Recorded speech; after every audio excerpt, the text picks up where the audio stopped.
My name is Kizito Kwena. I work for the Kenya Agriculture and Livestock Research Organization, KALRO.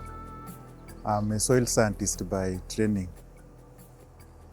And I am happy that I am one of the people who are supported by ASARECA many years back.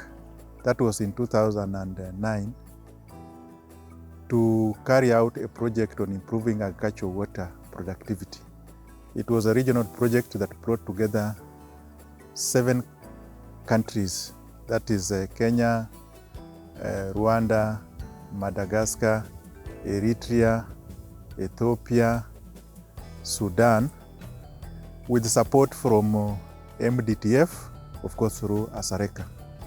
The idea was to see how we could use water as an entry point to trigger adoption of other productivity enhancing technologies. So we ran that project from 2009 up to around 2013, 2014. Then of course, building on the foundation that we had laid then, ASARECA gave us a second phase of that project, which we now expanded to Sudan. We were able to pull the farmers from a situation of food scarcity, because most of them were relying on relief food supply, to a situation where they were able to produce enough food for themselves and also sell. And we are happy that many years down the line, they are still able to maintain that work, and we have never had any serious food security issues in the watersheds where we worked in Machakos.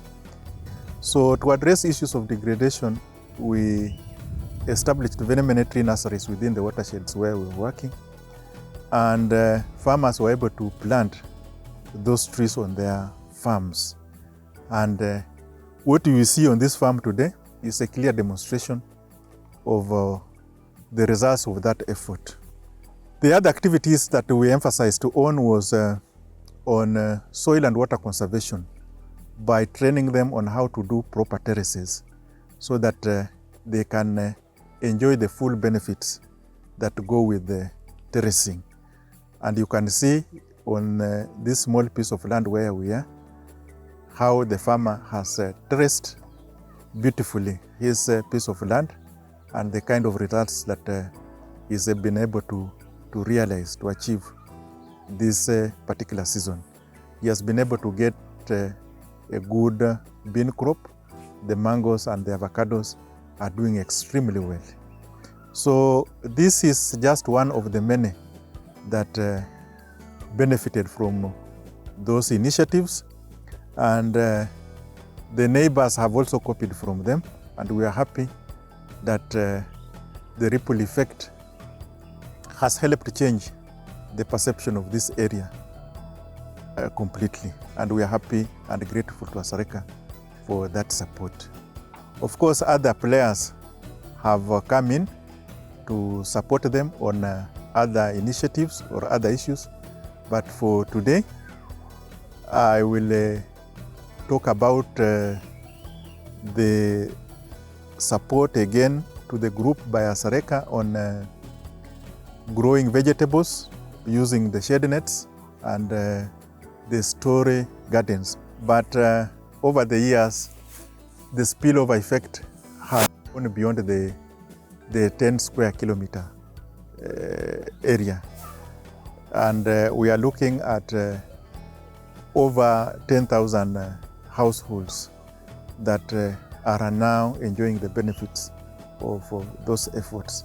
But I also want to point out another very important activity that we undertook, which was a plus for the 2 projects, that we were able to teach farmers how to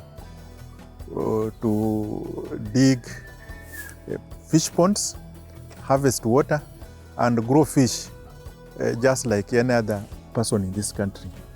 And it worked out very well, and those are efforts that other farmers have emulated And we are happy that many years down the line, we still see new fish ponds coming up, indicating the confidence farmers have in harvesting water and growing fish in an environment like this one, just like in another part of the country. At the close of the 2 phases of the project, we were at 70% food secure. But as I've indicated, the situation has kept improving over the years. And one thing that I want to assure you is that we have not had any food crisis in the watersheds where we work, unlike before. Because as I indicated, when we started the project, they were purely on relief supplies. But we have never had any incident where there is need for relief support anymore. So through support from ASARECA, we were able to demonstrate that if farmers are told in very good time how the season will look like in terms of the amount of rainfall, the onset, cessation, and distribution, they would plan their farm activities very well.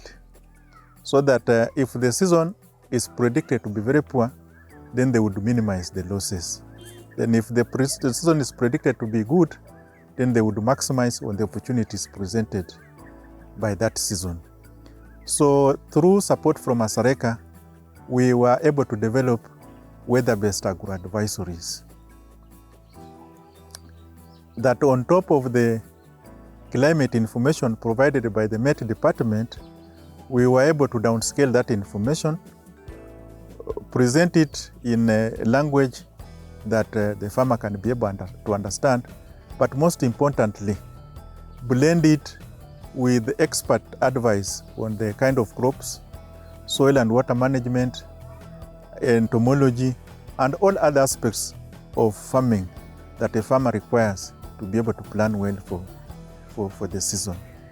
So through the use of agro-weather advisories, farmers have been able to get a crop even when the season is predicted to be bad, because they are able to use the weather information to plan well for the season. So that if a season is predicted not to be good for maize, for instance, they don't have to grow maize to eat maize. They can grow another crop that has a higher chance of doing very well, harvest, sell, and buy all the maize that they require. So we are happy that that effort is now being taken up by other organizations. Of course, they are now calling it participatory scenario planning, which is now widespread across the region to help farmers manage the challenges of climate change. And we are happy that we're able to pick it up early enough, and other regions are now able to benefit from that effort, and we are very happy.